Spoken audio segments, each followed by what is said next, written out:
Olá, boa tarde, Rio de Janeiro. Hoje, o portal SBT News começa uma série de sabatinas com os principais candidatos à Prefeitura do Rio. Serão sabatinados os mais bem colocados nas pesquisas de intenção de votos. Aqui comigo, o editor-chefe do SBT, Humberto Nascimento. Por conta das medidas de segurança, nós estaremos aqui no estúdio cumprindo o distanciamento, enquanto o candidato responde as perguntas do escritório dele. Ao vivo, a ordem de entrevistas tem como base a pesquisa Ibope, divulgada no dia 15 de outubro. Sendo assim, quem abre a nossa série de sabatinas é o candidato Eduardo Paes, do Democratas, que já está comigo aqui no telão, direto do escritório dele. Boa tarde, candidato.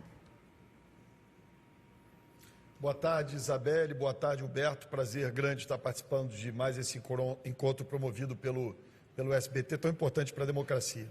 A primeira pergunta é da mulher aqui, candidato. A primeira pergunta que eu faço é em relação aos transportes. A Prefeitura anunciou que determina que as empresas de transporte andem com os seus ônibus de janelas abertas. Mas a gente sabe que é algo pontual, preciso, mas é apenas uma desculpa para essas empresas, já que esse problema da falta de climatização é muito antiga. Inclusive, em 2014, o senhor anunciou um acordo com essas empresas para que em 2 anos, 2016, todas cumprissem a medida de 100% de climatização nesse Rio de 40 graus. Não aconteceu. O que o senhor pretende fazer? Qual é a estratégia para que elas cumpram de alguma forma algum acordo de investimento no transporte público? Olha só, em relação ao ar-condicionado, né, quando eu entrei na prefeitura em 2009, você não tinha nenhum ônibus com ar-condicionado na tarifa básica. Aí a gente implantou o bilhete único e aí passamos de 0 ônibus na tarifa do bilhete único, com ar-condicionado, para 70% das viagens com ar-condicionado. Você teve, a partir de 2014, especialmente 2015 e 2016, uma crise econômica profunda, e você não tinha mais como esse custo do ônibus com ar-condicionado, ele é mais elevado do que o ônibus sem ar-condicionado. Então, você não tinha como carregar no preço do bilhete único mais valores ainda do que já os reajustes que já eram previstos. Então, nós chegamos a 70% das viagens, eu diria assim, não foi uma nota 10, foi uma nota 7, mas se avançou muito. Eu espero poder, assumindo a prefeitura, vencer as eleições, fazer com que esse ciclo, que esse complemento de 30% das viagens, possa, de fato, acontecer. É muito importante que a gente tenha um sistema de transporte voltando a funcionar. Os BRTs deixaram de funcionar. Quem mora em Campo Grande, Guaratiba, Santa Cruz, Sepetiba, hoje na zona oeste do Rio, Bangu aí também, praticamente você não vê mais ônibus nas ruas. Então, a gente precisa voltar os ônibus e com qualidade. Eu gostaria de convidar as pessoas também que estão acompanhando a gente pelas redes sociais, SBT News. Quem quiser fazer uma pergunta pode participar. Eu já tenho uma pergunta aqui de um eleitor, candidato. Eu vou fazer daqui a pouquinho. Você pode mandar a sua pergunta para a hashtag SBT News. Agora a pergunta do editor-chefe do SBT Rio, Humberto Nascimento. Boa tarde, candidato. Obrigado pela participação. Vamos falar um pouco de saúde, Durante o período em que o senhor foi prefeito, a sua gestão entregou cerca de 40% da gestão de saúde para as organizações sociais, entre as quais o IABAS e o Instituto Unir Saúde. Esses 2 institutos, essas 2 OS envolvidos aí nesses escândalos recentes do governo do Estado, aí, que a gente aqui no SBT Rio apelidou de Covidão guloso, inclusive. Eu estava lendo o seu programa de governo e não vi nenhuma menção às organizações sociais. Eu queria entender por que o senhor não faz nenhuma menção e queria saber se o senhor pretende manter ou não essas organizações sociais que volta e meia estão envolvidas em algum escândalo e alguma irregularidade. Olha só, Humberto, primeiro é bom o que você disse, porque a IABAS e essa Unir Saúde, essa Unir Saúde, sabia, trabalharam para a Prefeitura do Rio. E você não viu nenhum covidão gulosão na Prefeitura do Rio. Então, nós tínhamos uma quantidade grande de contratos, um volume grande. Tivemos que fazer isso porque nós ampliamos enormemente a atenção básica na saúde com as clínicas da família. Chegamos a 4,5 milhões de cariocas, mas esses escândalos foram no governo do Estado, não na Prefeitura. Mas eu já vinha percebendo no meu governo, como a gente ampliou muito o serviço de saúde, assumimos hospitais na Zona Oeste, criei o Hospital da Mulher em Bangu, o novo Hospital da Família, uma nova maternidade no centro do Rio, 117 clínicas da família, os centros de emergência regional, né, que as OS estavam ficando muito grandes. Então, nós criamos uma OS pública, né, uma empresa pública de saúde, chamada Rio Saúde. A ideia era que a Rio Saúde já fosse substituindo gradativamente, com tranquilidade, organizadamente, o papel que a OS cumpre. Infelizmente, né, na hora que você tem um tamanho maior de atenção básica, o que é uma boa notícia, você teve empresas meio que comprando, sei lá se é essa expressão, mas adquirindo essas organizações sociais que deixaram de ser organizações sociais. Né? Mas eu quero repetir aqui, não que não tenha havido um ou outro problema nos contratos da prefeitura, mas você não viu essa estrutura, essa máquina de corrupção gulosa, como você disse, montada na prefeitura do Rio. Então, a minha ideia é substituir pelo Rio Saúde gradativamente. Aliás, eu quero deixar um recado para os 6 mil profissionais de saúde que o Crivella demitiu. Enfermeiros, técnicos de enfermagem, agentes comunitários de saúde e médicos. Nós vamos reequipar, recontratar todas as equipes de saúde da família demitidas no governo Crivella. As clínicas da família vão voltar a funcionar. A gente saiu de 4,5 milhões de cariocas atendidos pelas clínicas para 2,8 milhões, 1 milhão e 700 mil cariocas a menos. Uma coisa que eu tenho muito orgulho de ter criado, que foram as clínicas da família. Vai voltar a dar certo a saúde do Rio. Mas vai continuar com a OS ou não vai continuar a OS? Quem vai assumir de forma gradativa é a empresa pública? A ideia é que a empresa pública possa assumir de forma gradativa. Se for para usar a OS, é num número muito menor de unidades, que você tenha mais controle, porque o problema é esse, sabe? O problema não é a OS. O problema é aquela história, tirou a OS, tirou o bode da sala, né? Você tinha, antes de ter OS, você tinha corrupção na saúde. O que você tem que se sofisticar são sistemas de controle e, obviamente, como uma empresa pública, né, você tem menos essas patas do setor privado na saúde pública. Então, eu já criei a Rio Saúde foi criada no meu governo, né, com esse objetivo, já de substituindo gradativamente essas organizações sociais. Essa dúvida, candidato, é porque justamente no seu governo o número de servidores públicos da saúde caiu de 28 mil para 24 mil, enquanto os terceirizados via OS subiram de 3.500 para 30 mil. Por que a população tem que confiar que agora vai ser diferente? Olha, não, eu quero que a população confie que vai ser igual, né? Você mesmo disse, olha que maravilha. Né? A gente aumentou o número de servidores na saúde. A população, Humberto, o que importa é o atendimento médico. Se o médico for trabalhar, joia, tem direito a férias, 13º, está nas regras da CLT. Se não for trabalhar, né, demitido. Mesma coisa para o enfermeiro, para o agente de saúde. Então, nós vamos restabelecer, através da Rio Saúde, a mesma quantidade de médicos, os 30 mil médicos, ou profissionais de saúde, melhor assim, que nós tínhamos na nossa época. O Crivella demitiu 6 mil profissionais de saúde, 1.000 médicos, 5 mil enfermeiros, técnicos de enfermagem e agentes de saúde. Eu acabei de dizer aqui, nós vamos reequipar e não vai ser diferente da minha primeira administração. As clínicas da família vão voltar a funcionar e os profissionais de saúde vão ser contratados.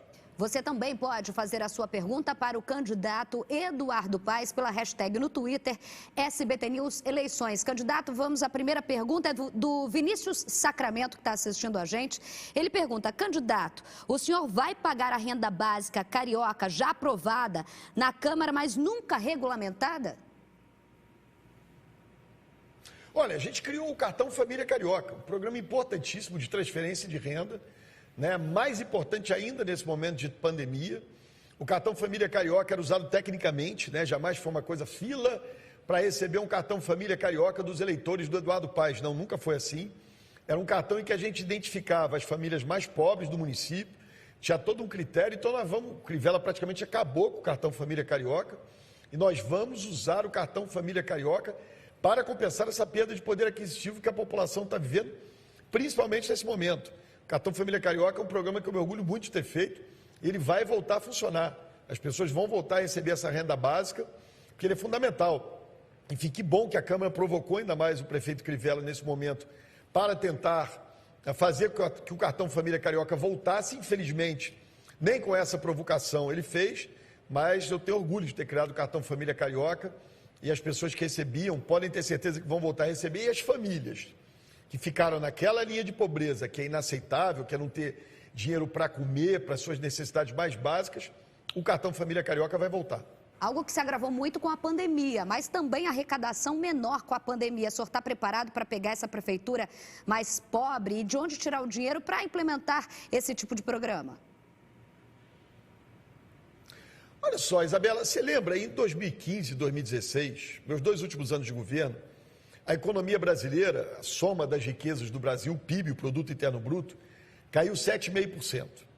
O Pezão era governador e no governo do estado ele não pagava salário dos servidores. A Dilma estava sendo empichada em Brasília. O Pezão resolveu fechar os hospitais na Zona Oeste. A Prefeitura do Rio pagava servidor em dia, mantinha os seus compromissos, pagava fornecedor, fazia investimentos, assumiu os hospitais na Zona Oeste, prestou recursos para o Estado, assumiu as bibliotecas parque. É gestão. Aliás, eu quero até dizer uma coisa aqui, ao invés de falar, nós vamos aumentar a arrecadação, e ao mesmo tempo eu anuncio aqui para você que é morador da Zona Norte e da Zona Oeste, que teve esse aumento de IPTU absurdo que o Crivella fez, nós vamos rever esse aumento de IPTU.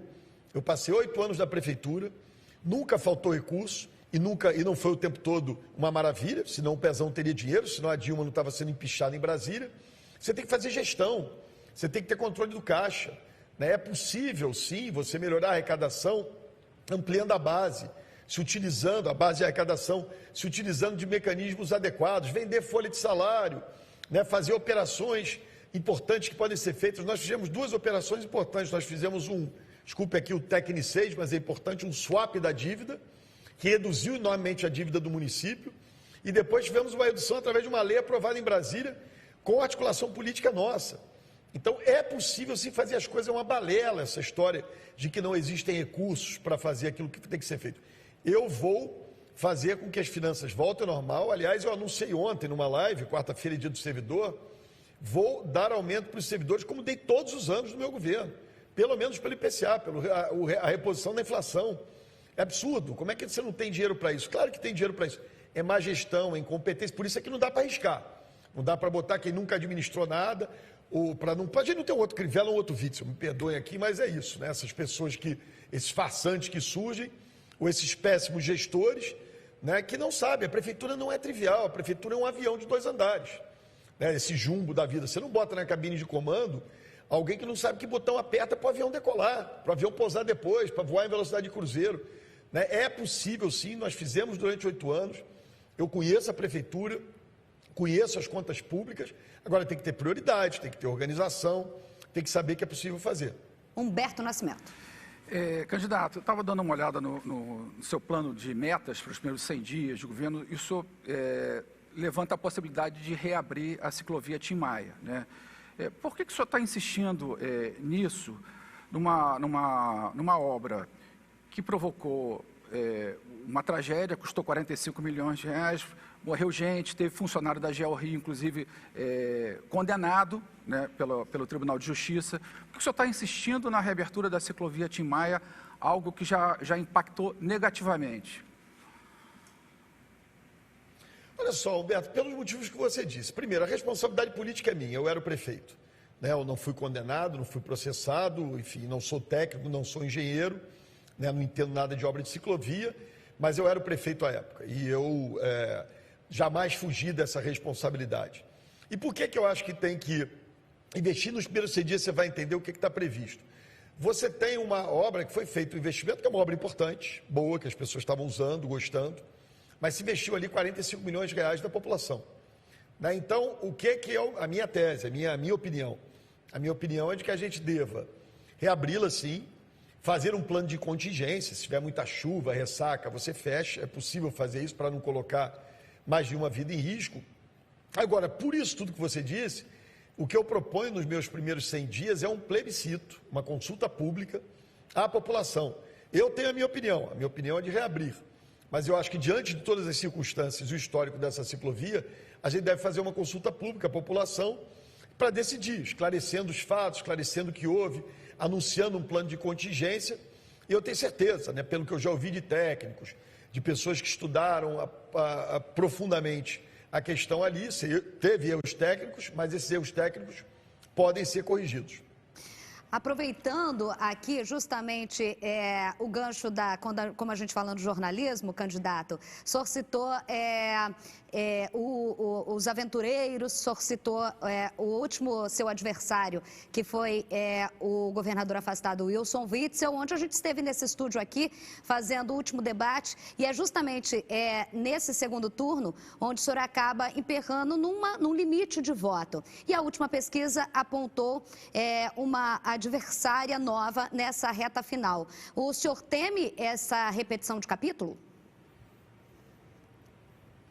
Olha só, Isabela, eu nunca comento pesquisa, nem boa nem ruim, né? Eu estou liderando todas as pesquisas com quase o dobro, né? Somado os dois segundo e terceiro colocados, ou os dois que disputam o segundo lugar, eu tenho o dobro dos dois, né? Então, enfim, essa é uma disputa que eu não vou meter. Eu acho que é importante a população avaliar. Você lembra, Isabela, você fez debate no primeiro turno.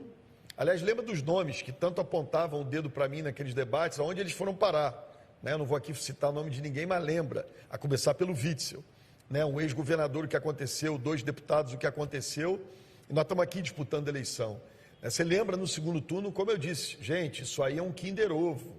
Esse personagem, cada dia é uma surpresa nova, a gente não sabe de onde ele veio, quem é, o que faz. Eu acho que o Rio não pode mais correr esse risco de eleger alguém que não tenha preparo, né, ou alguém que seja um farsante desses, que nunca fez nada na vida, nunca administrou nada, e de repente surge do nada. Não dá para ser novidadeiro. A cidade passa por um momento muito difícil.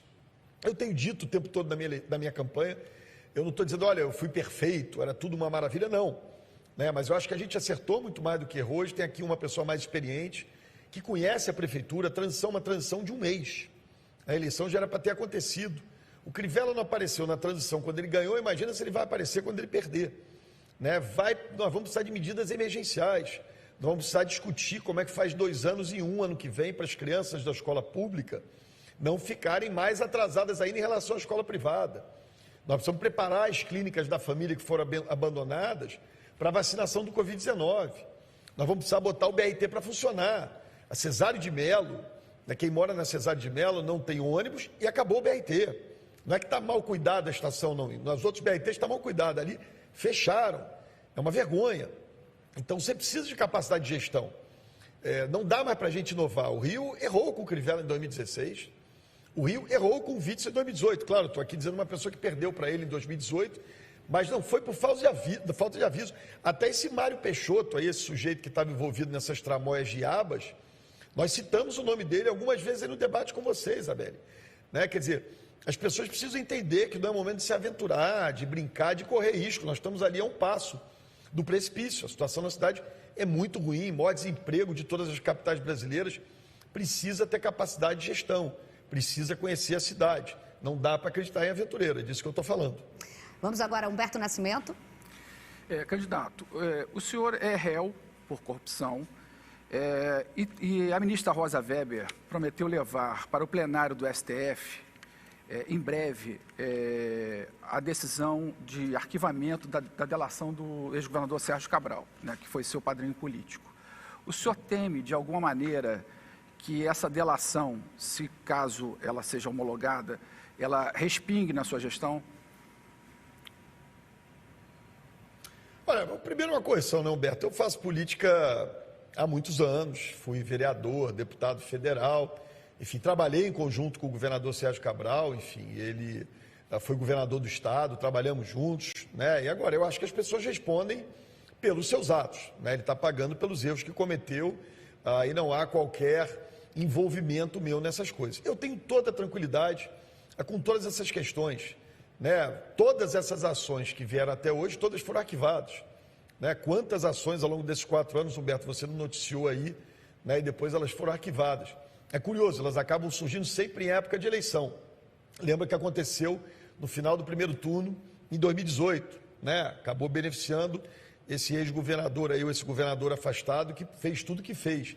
Lembre-se, Humberto, de todos aqueles, quem é que sempre falava de mim na eleição de 2018? Garotinho, Índio da Costa, o deputado Pedro Fernandes, o Witzel, olha o que aconteceu com eles. Né? Então, assim, eu tenho muita tranquilidade com isso, faz parte da vida de um homem público. Né? A gente tem que responder pelos nossos atos, eu nunca me escondi, estou aqui de novo disputando uma eleição, aberto a perguntas. sempre dando entrevistas, né? Eu acho que é importante. Agora, o momento que os homens públicos são colocados permanentemente sob suspeita, né? A gente não espera que politizem isso, né? Mas se tiver que responder qualquer coisa, eu vou sempre responder. Então, não temo nada, não. Tem muita tranquilidade, né? Eu governei essa cidade durante 8 anos, né? E tenho muita tranquilidade em afirmar que isso não me preocupa. Candidato, muita gente lembra das promessas de Olimpíada, entre elas já tocamos aqui num ponto de todas as obras e tudo mais. Uma obra que ficou em aberto é a Transbrasil, uma promessa para a Olimpíada de 2016. O que aconteceu, candidato? Nada. Não é uma promessa. Você pode ver todas as matérias do SBT, que sempre cobriu muito bem durante o meu governo. A Transbrasil não tem nada a ver com a Olimpíada, nunca foi prometida para ficar pronta para a Olimpíada, nem muito menos no meu tempo de governo. Aliás, tem algumas matérias de imprensa, não sei se o SBT fez, mostrando que era uma obra que começou no final de 14, início de 15, uma obra de prazo de 2 anos e meio, 3 anos para ficar pronta. Ela tinha previsão de ficar pronta no final de 2017. Natural, inclusive, que o Crivella atrasasse. Não tanto, ela já devia ter terminado. Então, eu comecei a Transbrasil, financiamento do governo federal. Sempre disse que ela não era para ficar pronta no meu governo, nunca teve nada a ver com a Olimpíada. Todas as obras que foram prometidas pela Prefeitura do Rio para a Olimpíada, todas, hein, Isabelle? Todas elas foram concluídas, sem exceção, sem tirar nem pôr. Tem mais um tempo para uma perguntinha aqui, Humberto Nascimento. Rapidamente, o senhor tem apregoado na sua propaganda eleitoral a sua capacidade de gestão. Né?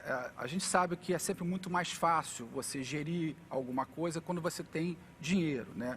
A prefeitura, durante o seu período, ela foi muito beneficiada por aportes maciços, tanto do governo federal quanto do governo estadual.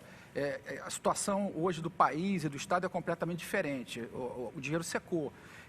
O senhor acha que vai conseguir avançar alguma coisa? O senhor teria feito uma gestão que o senhor acredita que foi muito benéfica, que foi muito boa, sem os recursos? Sem esses recursos para Olimpíadas, para a Copa do Mundo? Porque a situação fiscal do Rio é outra.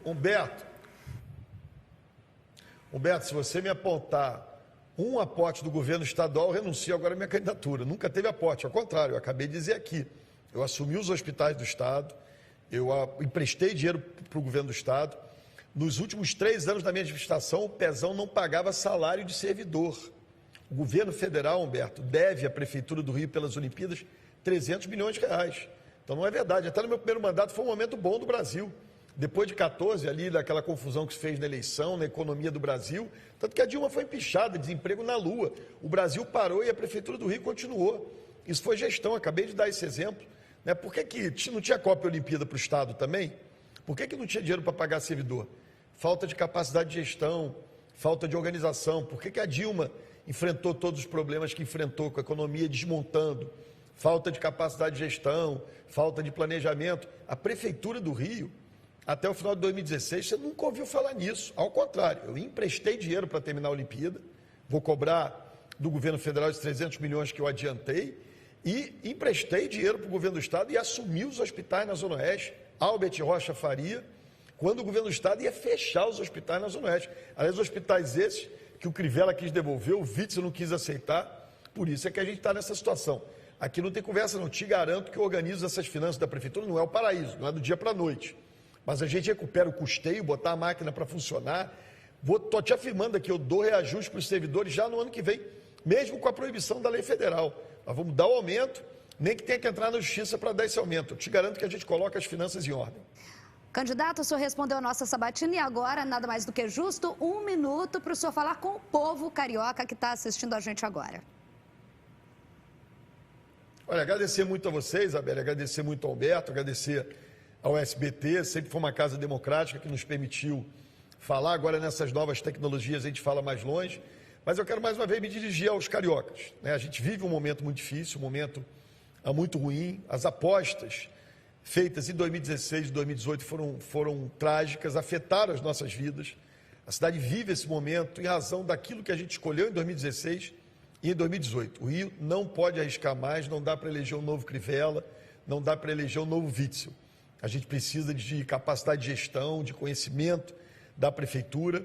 Repito aqui, sei que não foi todo perfeito no meu governo, mas o Carioca tem na memória que a gente fez muito, né? Com muito trabalho, com muita gestão e com muito amor ao Rio, a gente vai voltar a fazer essa cidade dar certo. Obrigado a vocês pela oportunidade. Candidato Eduardo Paes, muito obrigada em nome da equipe do SBT Rio, SBT News, muito obrigada pela participação, primeiro convidado da nossa sabatina.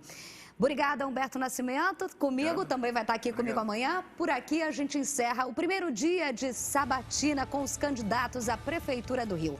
Amanhã, terça-feira, vamos entrevistar o candidato Marcelo Crivella, do Republicanos. Ainda nesta segunda, em São Paulo, às 5h30 da tarde, teremos a última entrevista com os candidatos a prefeito. Meus colegas Fábio Diamante e Simone Queiroz entrevistam o candidato Arthur Duval, mamãe falei do Patriotas. A gente espera vocês aqui amanhã. Até lá. Tchau.